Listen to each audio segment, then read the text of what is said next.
As I get older, I have an increasing desire to immerse myself in the experiences of old. And by that I mean older books and older movies. I'm just in a season right now of just really enjoying media from, well, almost 100 years ago. I've watched over 10 movies in preparation for this video and am wanting to give you some recommendations of some fabulous vintage book and movies for the Christmas season.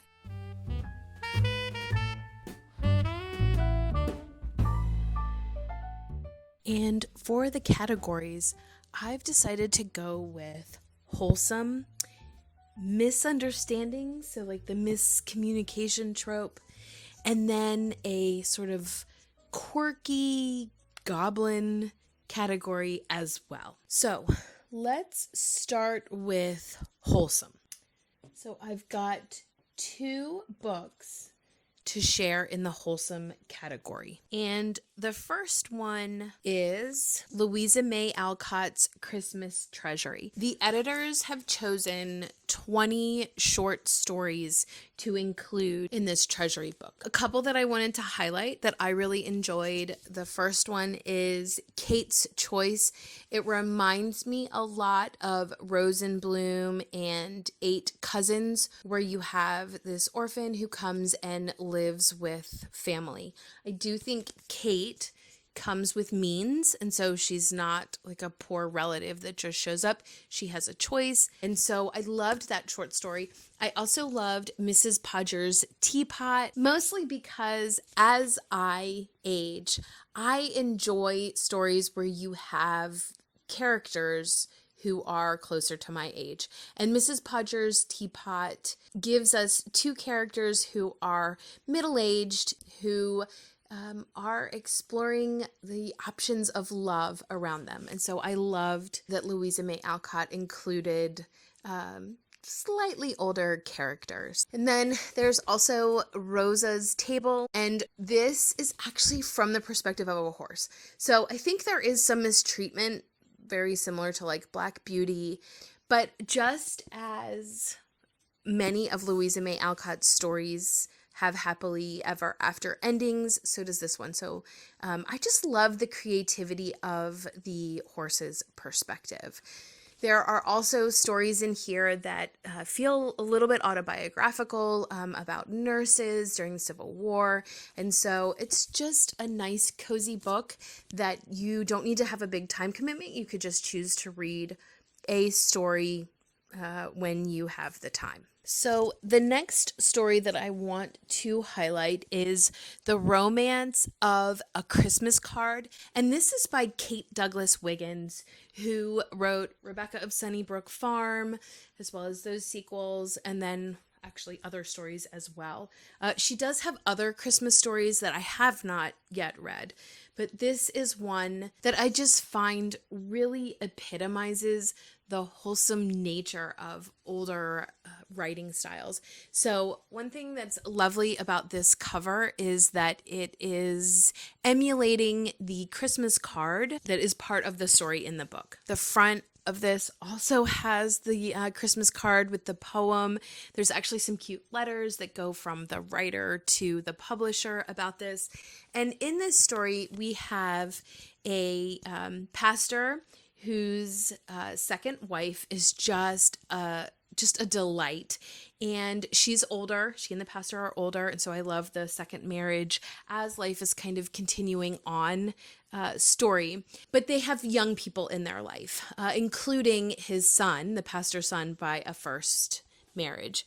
And unfortunately, some of the young people have made decisions that have consequences that they are not actually living up to. They're allowing other people to be involved in caring for and dealing with the consequences of their actions. And so you kind of have this dual prodigal son type of a trope.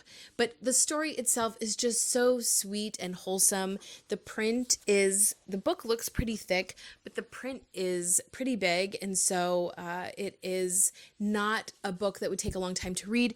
You can also find this online. I will try to link it below if you want to read it as like an ebook type style. So it's not difficult to find to read if you are interested. So for Wholesome, some of my annual go-to movies are White Christmas. I love Danny Kaye, and Rosemary Clooney's voice is lovely. Vera Ellen dances well. Who doesn't love Bing and his crooning? So anyway, you've probably seen that. The other movie that I adore and have watched since a child every year is the original Miracle on 34th Street from 1947. It's absolutely my favorite. I love it so very much. You have probably seen those, but if on the chance that you haven't, I highly recommend watching those two movies. So the one that I loved out of all of the movies that I watched to prepare for this is All That Heaven Allows. This is a 1955 movie. It stars Rock Hudson and Jane Wyman. It also has Agnes Moorehead in it, who is the mother on Bewitched. This movie is romantic and sentimental and wholesome. And again, with that idea of having sort of older characters, Jane Wyman plays a woman who is a recent widow. She has adult children. They're like college aged.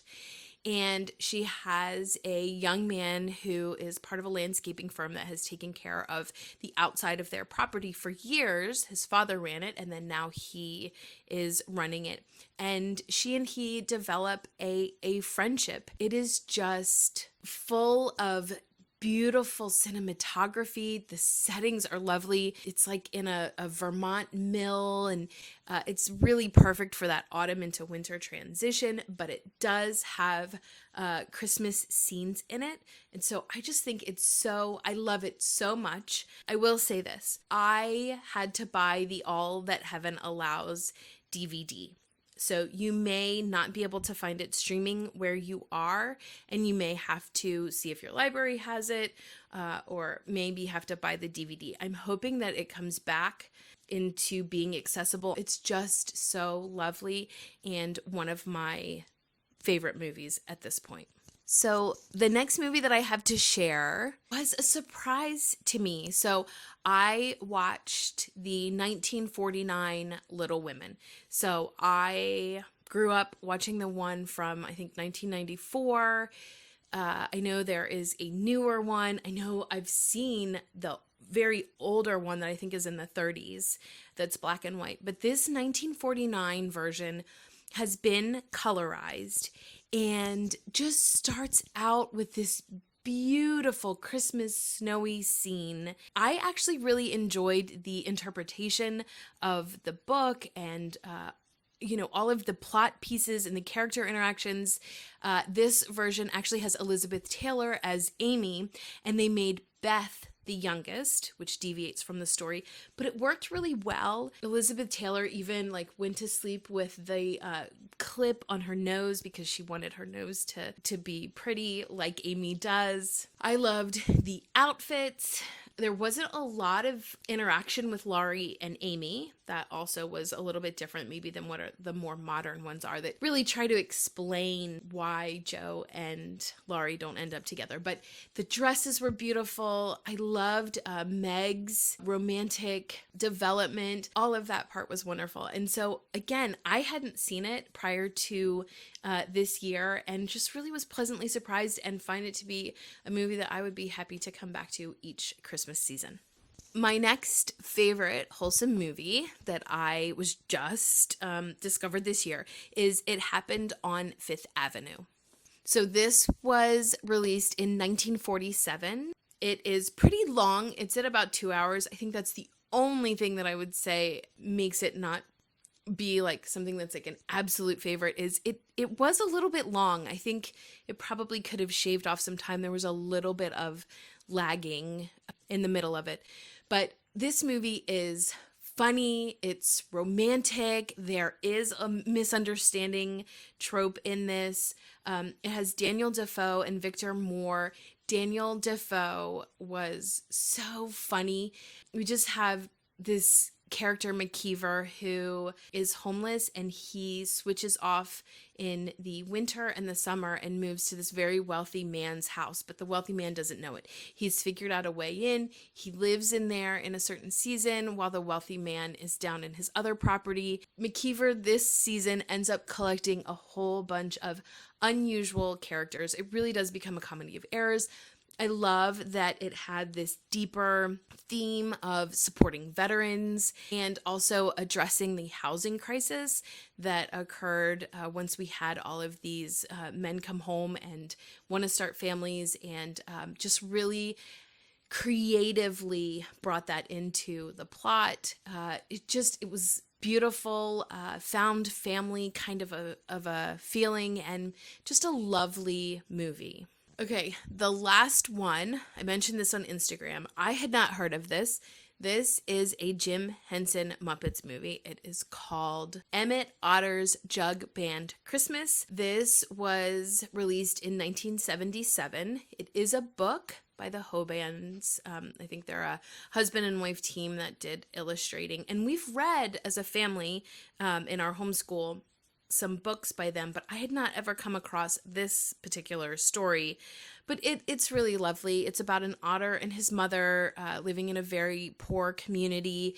The father has passed away, so she's a widow, Emmett Otter's mother. It's a little bit like the Gift of the Magi story, where they're sort of selling things in order to try to create a better gift for each other, for the mother and the son. And it's lovely. I think my favorite part about it is that these puppets are out in nature. So they're like on a river singing, they're in the snow, they're just walking around. And it's just unusual. You know, usually when I would watch the Muppets as a child, they were inside, and just having them out in nature was lovely. The sentiment was lovely. It is a musical, so there's lots of singing. It's about an hour and a half, and was just a cute little sentimental movie to watch. So next, we'll talk about the misunderstanding category. As we move into the misunderstanding trope, wanted to share Charles Dickens' Christmas Omnibus book. So in this we have A Christmas Carol, The Chimes, and The Cricket on the Hearth. So I love this used book version. The reason why I wanted to highlight The Cricket on the Hearth is because in this story, we have a man and his wife. They love each other very much. He's older, she's younger, but she totally adores him. And one day they have a knock on the door, and there's sort of this stranger at the door, and he is asking, could he, stay for a little bit? And the wife immediately is like, yes, come and stay. And so the husband's kind of like, well, that's weird, but okay, yeah, sure, come in and stay. There are neighbors and other people in the community that are also part of this story, and it's kind of moving pieces. But one day this husband sees his wife outside in an embrace with this stranger, who is not an old man as he seemed when he knocked on the door, but he's a young man. And the husband starts to get really concerned about his marriage and his wife. So I don't want to give anything else away on that, but just know that it is a misunderstanding, and that this does end happily ever after. But it is a really, again, short story, not a big time commitment, and perfect for that vintage Christmas vibe reading night. In this category, I first want to talk about movies that I wasn't really fond of that I watched for this.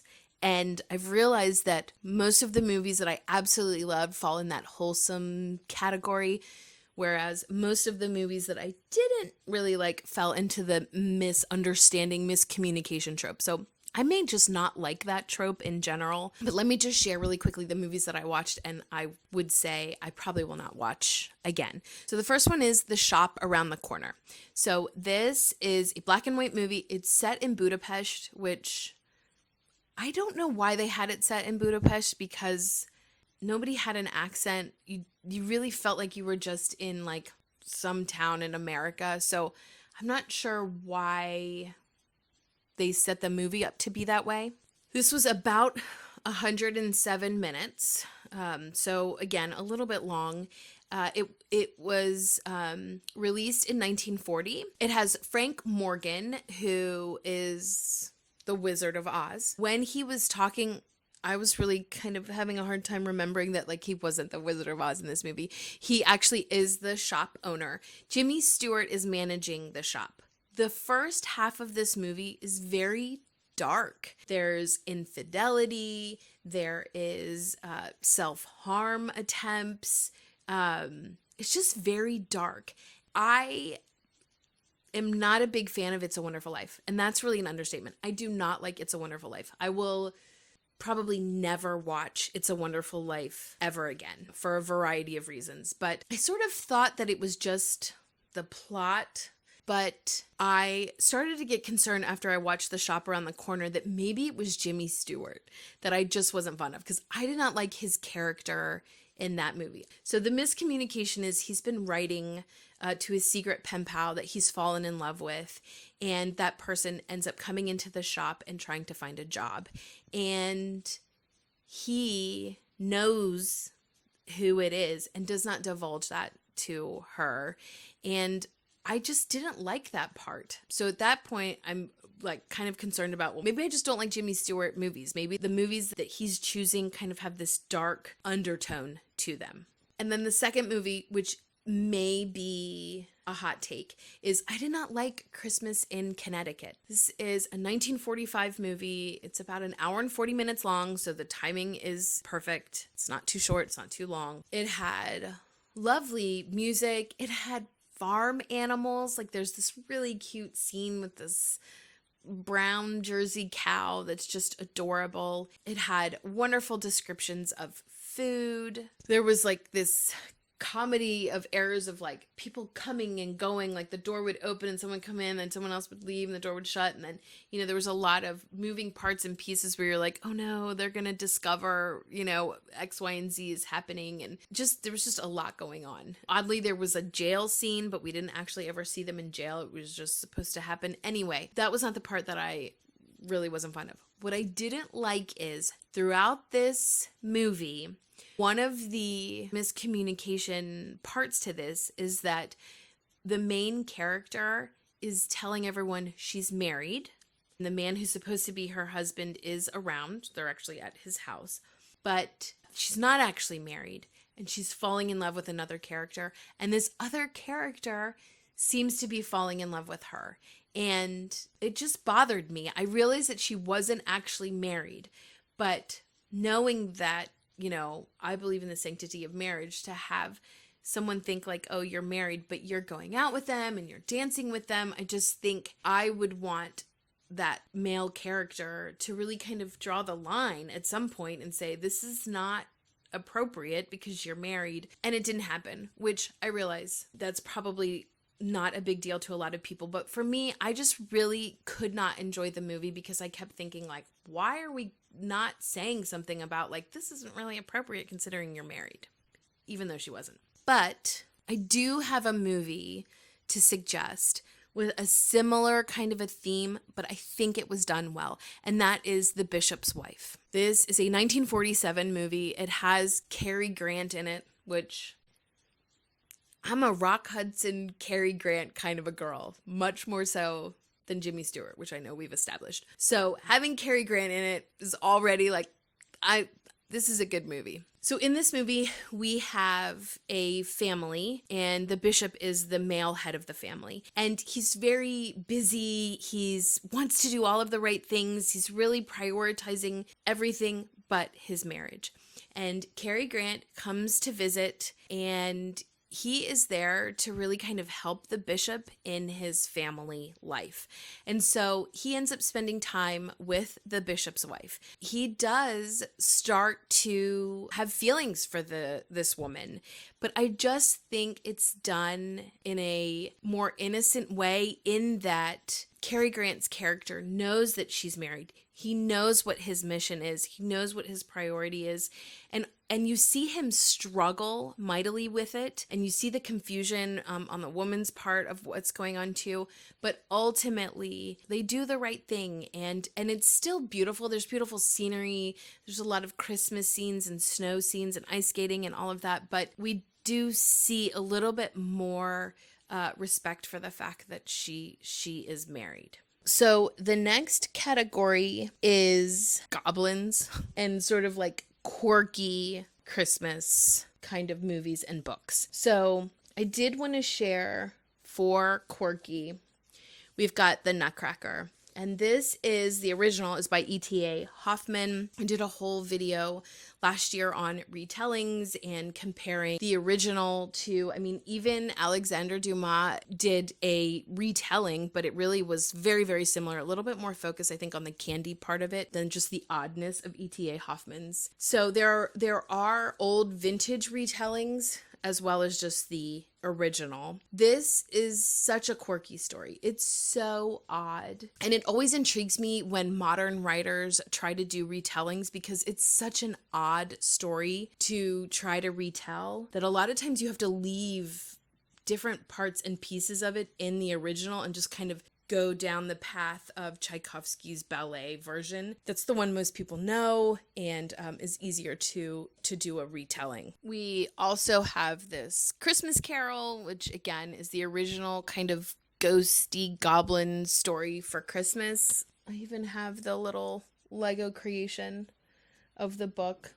We love it so much. But in addition to the Christmas Carol, there is also the Chimes, and the Chimes is included in this Christmas omnibus that I have of Charles Dickens. You can see it's called The Chimes, A Goblin Story. This story is super quirky. In this we have a lot of the typical Dickensian themes of poverty versus the wealthy, and really gets at the core of your self-worth. And so if you are in poverty, if you are struggling, does that decrease your self-worth to the point where you just really feel like, why am I even here? And this main character, obviously he's got a community around him. There's some things going on. There's some people who are really trying to plant seeds of negativity in his life and in the life of those around him who he loves. And one night at the chimes of the bells, he comes across these goblins who show him different kind of views on how his life could turn out. It was written, my understanding, after A Christmas Carol. You can really kind of hear those similar themes as were in Christmas Carol.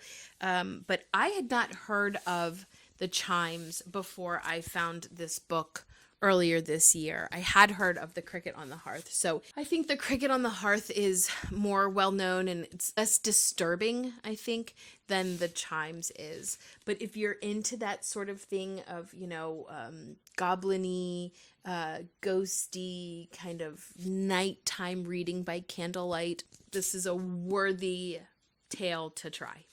One movie that I wanted to add that isn't necessarily in like a wholesome or even misunderstanding really, or even quirky category is Holiday, and that does also have Cary Grant in it, and it has Katharine Hepburn in it as well.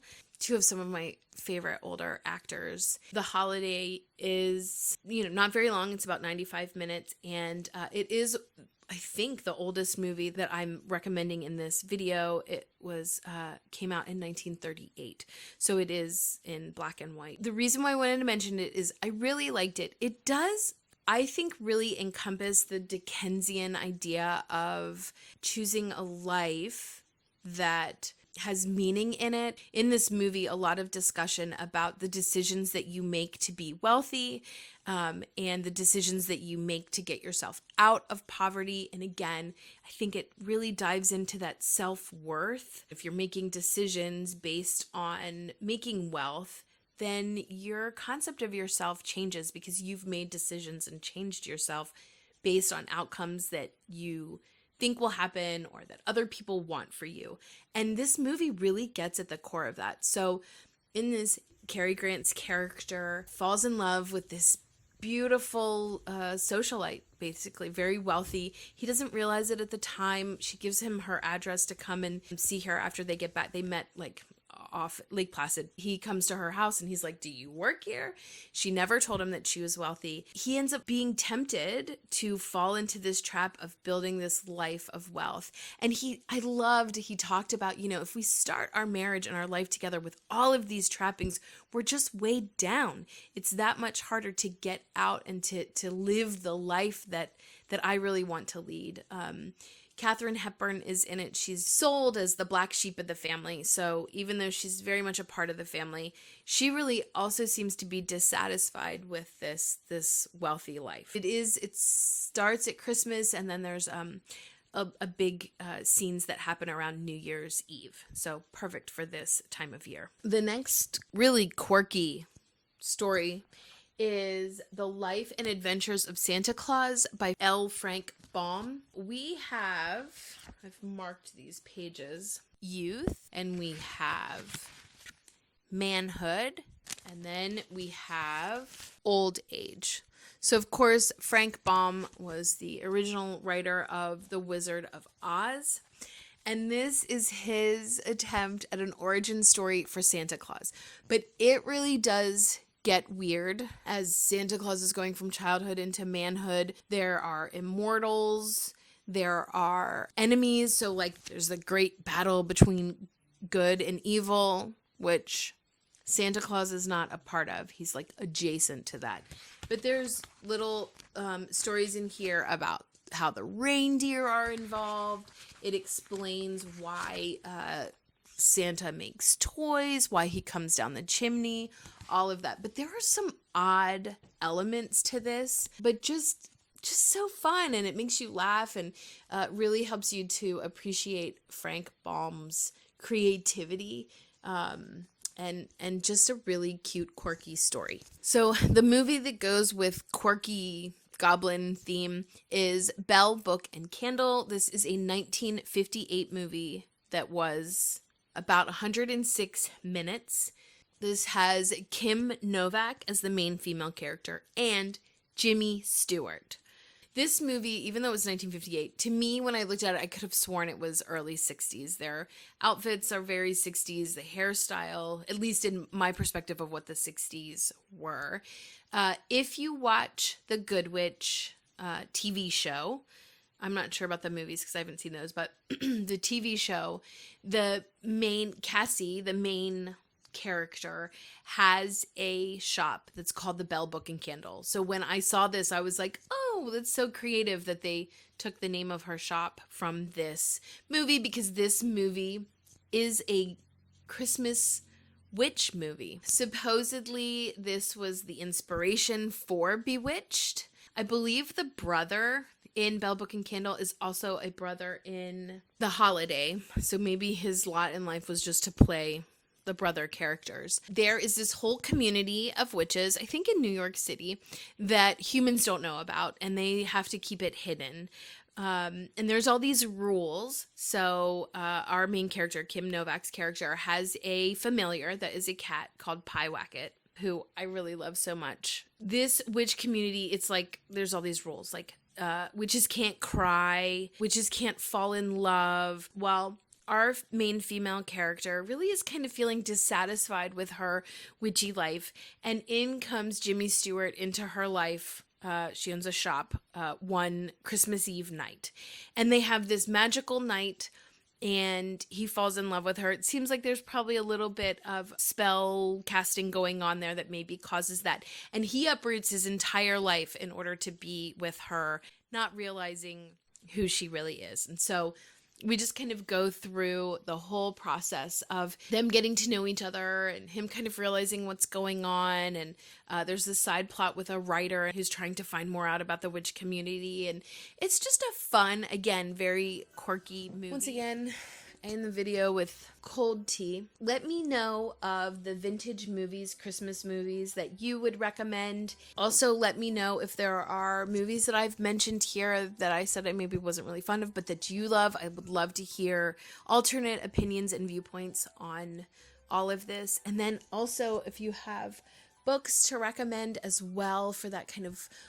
vintage, wholesome, days gone by Christmas season, please feel free to leave those below as well. Thanks so much for watching, and until next time.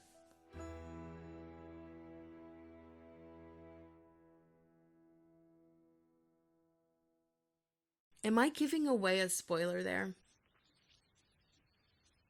Maybe.